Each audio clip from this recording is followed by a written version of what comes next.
நிலத்தை பாதிக்காம கீழே வச்சு அப்படியே மேலே தூக்கி 80 வழி கூட போட்டு போ, வேகமா போ போடு. நீ டெவலப் பேசுறியப்பா, வளர்ச்சி பேசுறியே.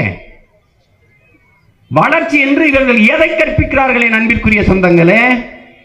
சிறியதை அழகு என்று புத்தகத்தில் எழுதியிருக்கிற E.F. மாஸ்டர் சொல்றார், உன்னால் உருவாக்க முடியாத ஒன்றை அழிக்கிற உரிமையை உனக்கு எவன் தந்தது?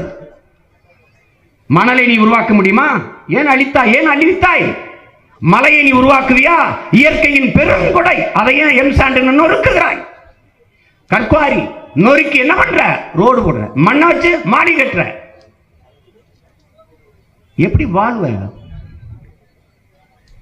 உன் நிலம் பாலைவனமா மாறிடாதா? ஆயிராதா? என் அன்பிற்குரியவர்களே, ஒரு நாட்டின் எதிர்காலம் என்பது அந்த நாட்டின் வகுப்பறையில் தீர்மானிக்கப்படுதுங்கிறார். ஒரு நாட்டின் எதிர்காலம் அந்த நாட்டின் பள்ளிக்கூடங்களில் வகுப்பறையில்